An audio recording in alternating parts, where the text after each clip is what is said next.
de 12 a 14 de agosto, Belo Horizonte vai receber lá no Expo Minas uma feira que vai discutir a infraestrutura, uma questão fundamental para o país que tem necessidade de investimentos nessa área, né, Emir? É a Expo 2000, Infrabusiness Expo 2025. Como é que surgiu a ideia de fazer um evento dessa magnitude para um setor que é um setor que tem que se discutir do ponto de vista da tecnologia, do desenvolvimento e da transformação? Bom, a ideia surgiu de uma visão nossa da importância de Minas para a infraestrutura nacional e da falta de destaque que ela tinha nesse cenário. A gente enxerga Minas Gerais sendo um celeiro das grandes consultoras do Brasil, das grandes dealers de equipamentos do Brasil. Temos 3 fabricantes de equipamentos instalados em Minas. A maior malha rodoviária do país em Minas, uma das maiores malhas ferroviárias são em Minas, e a gente não tinha nada aqui em Minas para o network de infraestrutura, para os negócios, para nada, né? A gente tinha que sair de Minas para fazer qualquer feira, conhecer qualquer nova tecnologia, qualquer desenvolvimento, a gente tinha que sair. Então foi com essa ideia que surgiu a primeira vontade de tomar coragem de fazer uma feira em Minas Gerais. Emir, a expectativa é de gerar aí R$1 bilhão em negócios, né, nessa feira. Juntando isso tudo aí que você falou com a expectativa dessa geração de negócios, o que isso significa para a indústria da construção pesada de forma geral aqui para o Estado? Significa que nós somos o epicentro da infraestrutura no Brasil hoje. Minas Gerais, durante muito tempo, ficou renegado aí a muito pouco investimento federal. O Estado também com muita dificuldade financeira, com muito pouco investimento. E a gente tinha quase que uma infraestrutura precária, antiga, se deteriorando e acabando. Alguns projetos federais não foram para frente, não foram de sucesso, de concessão da 262, né? Tivemos problema na 050, tivemos concessões devolvidas, né? A 040, 381, a 040 devolvida. Isso. Então, a gente teve muito problema e isso fez com que Minas ficasse para trás por muito tempo. Mas, por esse alinhamento dos astros, como tudo na vida é cíclico, aconteceu o inverso. De repente, tudo aconteceu de uma vez dando certo. As concessões voltaram dando certo. Todas as concessões já assinadas com empresas muito capazes e competentes assumiram as concessões. O Estado voltando a investir, o DENIT voltando a investir no Estado de Minas. O mercado cativo que já tem os mineiros das obras para as minerações, que a gente já tem isso aí, né, por ser de Minas. Então, com tudo isso, nós criamos um ambiente totalmente propício para um boom na infraestrutura no estado de Minas Gerais. Então, a feira vem no momento perfeito para acontecer, porque os investimentos estão no seu começo, né?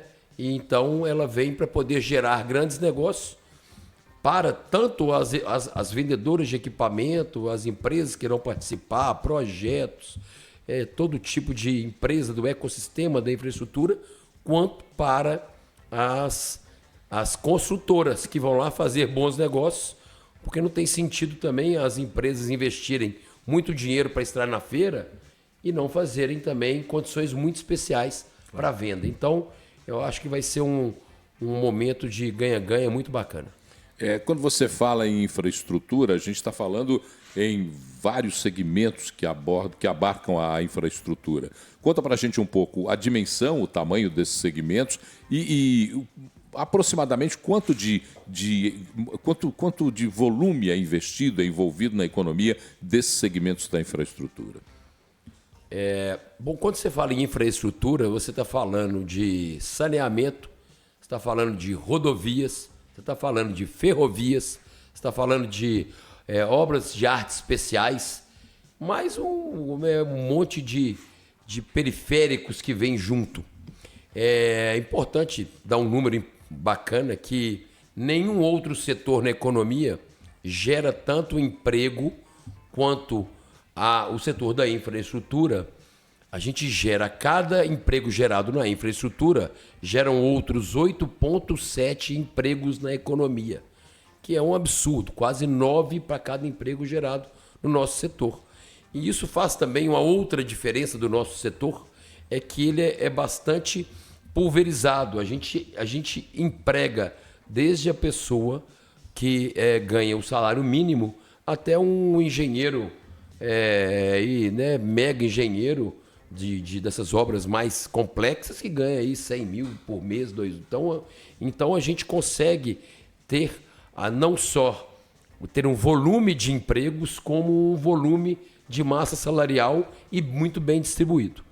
Minas Gerais, com o estudo que a gente fez na FIENG, Minas Gerais, nos próximos 7 anos, tirando a parte de energia, que são 40 bi nos próximos anos, tirando essa parte, que eu não estou somando para não também contaminar quando a gente chama de infraestrutura pura, assim, nós estamos falando de mais de 100 bilhões em investimentos. E isso são contratos assinados, concessões, com marcos definidos, com o Estado também, com volumes definidos de investimento. Então, o Minas Gerais realmente vai ser, que eu falo, o grande catalisador do desenvolvimento do Estado inteiro. A infraestrutura, quer dizer, vai ser quem vai trazer o desenvolvimento para todo o Estado, porque a gente gera emprego em qualquer outro setor, uma vez, já foi contado quantos setores estão ligados ao nosso setor, são 73 setores. Você pega aí vestuário, alimento, combustível. Você falou de 100 bilhões de reais? 100 bilhões de reais. Tem como fazer uma projeção de geração de emprego? O que isso significa? Temos. Nós temos uma geração de emprego de 730 mil novos empregos diretos e indiretos. Hoje, a infraestrutura emprega 153 mil empregos diretos. Isso é dado CAGED oficial. A projeção de emprego é de 739 mil novos empregos diretos e indiretos. Você imagina, que o Estado está comemorando nossa geração aí de 1 milhão de novos empregos. O Estado todo, em todos os setores, né? De todos, a economia inteira do Estado. Setores. Então, assim, por isso que eu digo, dá até medo a gente pensar o que pode acontecer da falta de mão de obra. E é um desafio que a gente já está preocupado hoje, né? É um desafio. É um problema que já se vive hoje, né? O país discutindo uma possibilidade aí de recuar na jornada de trabalho, oficialmente, né? de constitucionalizar uma jornada menor de trabalho. Eu acho que o setor tem que botar as barbas de molho ainda mais nesse caso, e essa é uma situação que precisa ser observada por todo mundo, né? O funcionário acha que isso é um problema do patrão, mas isso pode ser um problema dele também, né? Nós tivemos uma grande queda dos nossos profissionais competentes quando houve a crise, 2014 até 20. Nós chegamos a ter 50 mil funcionários em vez de 150 que temos hoje. Nosso número ele oscila ali de 120 a 150 sempre.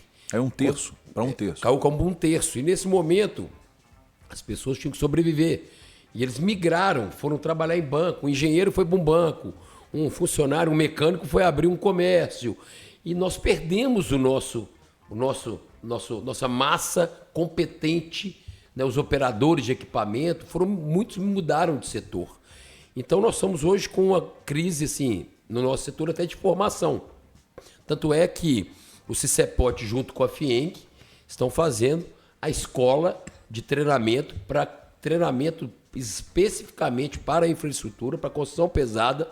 As fabricantes de equipamentos doaram os equipamentos para teste, para treino, e estamos lá começando aí, o Flávio e o Bruno aí, a escola começa a operar agora, a inauguração tem 15 dias, para a expectativa de geração de treinar 3 mil operadores de equipamentos ano, para poder dar conta do que vai vir pela frente. Você falou em mão de obra qualificada, que é um desafio para o Brasil como um todo, né? Nós temos aí um índice de competitividade do trabalhador e do profissional especializado, do trabalhador comum, muito abaixo da média mundial, né? Se nós compararmos com os países desenvolvidos, então não dá nem para comparar. Mas que outros desafios a infraestrutura enfrenta no Brasil, além da qualificação da mão de obra? A instabilidade, né, no serviço público, a insegurança, né, que o serviço vai ter dinheiro para o próximo ano, é um desafio. Você faz um investimento, você sai vencedor de uma licitação de 100 milhões de reais, você vai lá e compra 30 milhões em máquinas, contrata 300, 400 pessoas e você vai e aluga casa e de repente muda o ano, aí você recebe a notícia, não tem orçamento para obra esse ano. São um tipo de insegurança que a gente não deveria mais ter e o nosso setor tem. Nosso setor não é um setor que, como os investimentos são muito vultuosos, também o retorno é muito vultuoso, ele é um setor onde a gente corre esses riscos. E isso aí é um problema que a gente tem que acabar, que aos poucos vamos acabar. E outro desafio é sobre tecnologia. É um setor que evoluiu muito pouco tecnologicamente, vamos dizer, a máquina dos anos 80 até 2010 eram praticamente a mesma coisa. Informação curiosa, não imaginaria isso. Ela tinha pouquíssima coisa embarcada, melhoramento. Entrou um pouquinho de eletrônica, mas nada que mudasse realmente. Hoje não. Depois tem uns 10 anos, o que acelerou a evolução do equipamento, eu estava contando aqui, você pega uma acabadora de asfalto que faz o asfalto, antigamente tinha uma acabadora com 10 homens atrás, passando ali o rastelo rastilheiro, arrumando, nivelando. Hoje, a precisão tecnológica, nível ótico que ele ali, ela vai colocar a capa de asfalto na espessura que você quiser, em milímetros. Então, hoje, a tecnologia vem também nos ajudando a suprir um pouco a falta de mão de obra. Mas essa tecnologia também impacta em custo, em investimento para aquele que está empreendendo, né?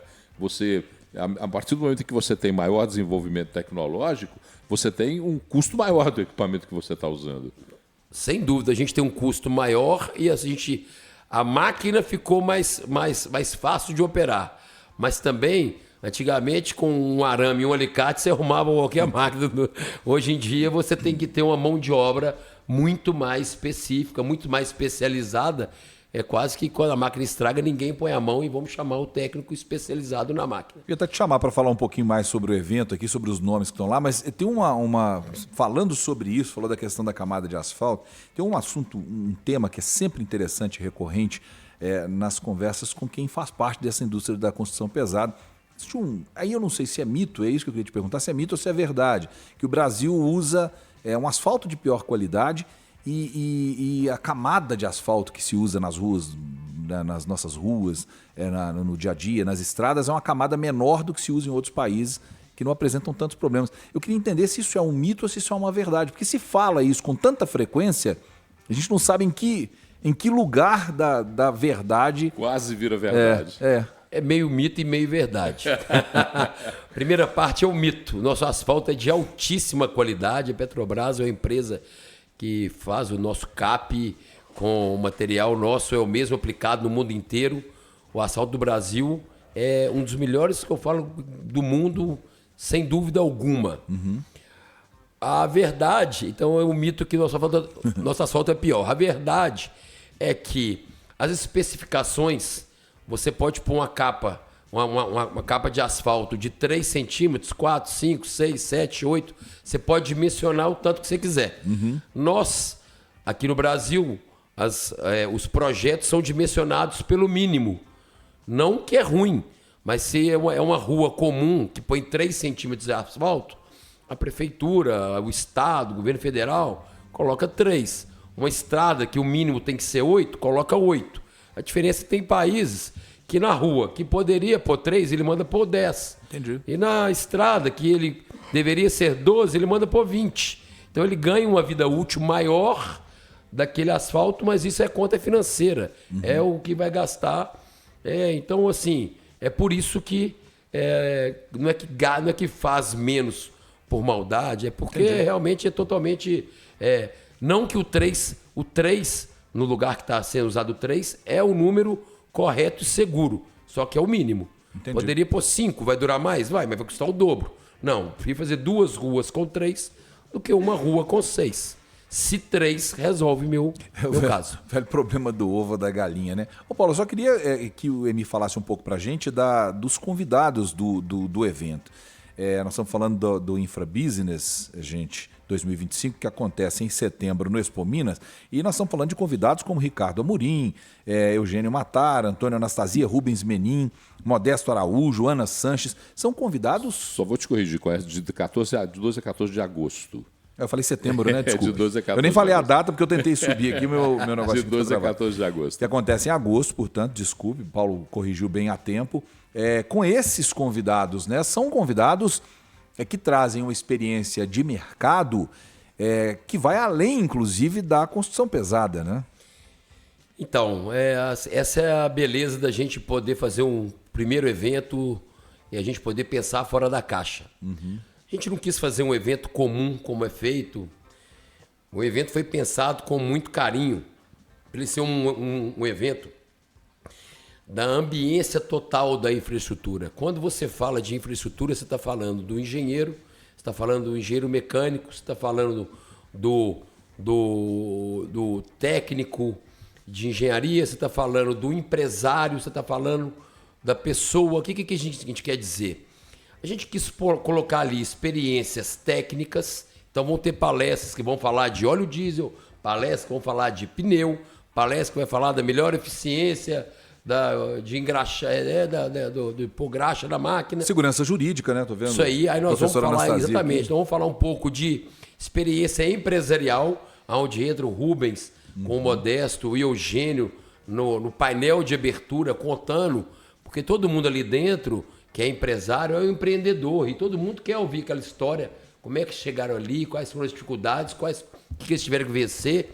Então esse desenho da gente fazer o evento, a gente poder estar ali também falando um pouco disso, um pouco de economia, Ricardo Amorim falando da economia, a Dom Cabral está entrando também com 10 palestras, tem parte de sucessão familiar. Então a gente quis trazer, quase que para a pessoa entrar ali e fazer uma imersão de 3 dias. Ali ele vai ter a feira de equipamentos, onde ele vai fazer negócio. Tem empresas que estão ali, construtoras, tem empresas de sinalização, tem empresa com equipamentos novos, tem empresa de tecnologia, tem todo tipo de empresa. E ele, ao mesmo tempo, tem um congresso. Ele fala, agora 2 horas eu não vou. Aí todas... uma novidade que a gente fez na nossa feira também, que nós criamos. A gente trouxe as concessionárias que estão fazendo exatamente essas rodovias novas de Minas. Nós os convidamos para participar da feira, não como ir lá, como passear e fazer negócio. Para eles terem um stand, cada um deles ter o seu stand, onde eles vão mostrar, esse é o meu projeto. O outro vem e fala, esse é o meu projeto. Esse é o meu projeto. Aí você vai lá no stand do Rodoanel, esse é o meu projeto. Então, você enxerga os projetos de cada um. Então a gente quis fazer, eles também estão indo. Vai ter também um seminário com os concessionários do metrô, né? Estamos trazendo, né, o Guilherme também, presidente da ANTT, diretor-geral da ANTT, o Marco Aurélio Barcelos, presidente da BCR. Então a ideia é realmente fazer. E nós vamos ter muitas palestras coincidentes de horário. Quer dizer, você vai ter que escolher muitas vezes aonde é que você vai. Então a gente vai ter para todo tipo. O conteúdo vai estar no YouTube depois, para as pessoas buscarem outras palestras? Sim, está lá no nosso site, www.infrabusinessexpo.com.br. Lá tem a programação, o valor, né, do congresso e também os expositores da feira. Quem são os expositores? É importante dizer que a gente trouxe praticamente todos os maiores fabricantes de equipamento estão já dentro, equipamentos, caminhões. Então a gente conseguiu, foi exitoso aí nossa luta para conseguir fazer a primeira feira de Minas Gerais ser uma feira realmente assim, com todos presentes. Qual que é o público-alvo específico do evento e se há possibilidade, por exemplo, de estudantes de engenharia, de pessoas que são envolvidas indiretamente com o setor também participar desse evento? Totalmente. O nosso público-alvo são os empresários da infraestrutura do Brasil inteiro, são os engenheiros para conhecer novas tecnologias, né, aprender coisas novas, estudantes também para começar a lidar ali, enxergar o que é uma escavadeira. Eu falo que eu passo muita raiva quando eu vejo televisão, você está vendo televisão ali na hora do almoço, aí a notícia é retroescavadeira passa por cima de, sei lá, de um cachorro. Aí eu olho, é um rolo. Aí fala, rolo compactador, aí eu olho, é uma escavadeira. Então é isso, é a falta do contato com a máquina, saber qual máquina é qual. Então também os estudantes, né, a gente quer mais no final do período já ir lá tomar conhecimento, e as empresas, né, fazerem network tanto com os compradores de equipamento, o pessoal de equipamento fazendo network com as empresas, o pessoal das concessões são contratantes das construtoras, fazer network com elas, as mineradoras também conhecerem as construtoras que trabalham para elas e ver um equipamento novo. Então é que a gente quiser, vamos criar rodadas de negócio. Então o que a gente está criando também, estamos desenvolvendo um aplicativo para você marcar rodadas de negócio, onde eu quero falar com aquela pessoa. Entendi. Ela acatou, marca o horário, sala tal, 15 minutos, senta, tem uma rodada de negócio. Então é isso, a gente está pensando, eu já fui em muitas feiras como empresário da construção. Isso é um modelo internacional, né?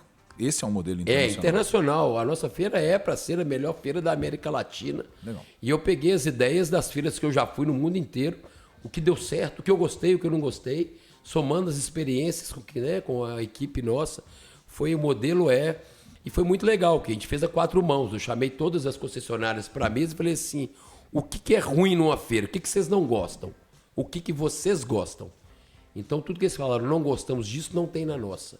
Tudo que eles falaram, gostamos disso, fizemos na nossa. Então, eu falo que a gente tem que ser humilde. Primeira vez que estamos fazendo uma feira, vamos errar, mas a gente vai tentar minimizar o máximo possível e acertar o máximo possível.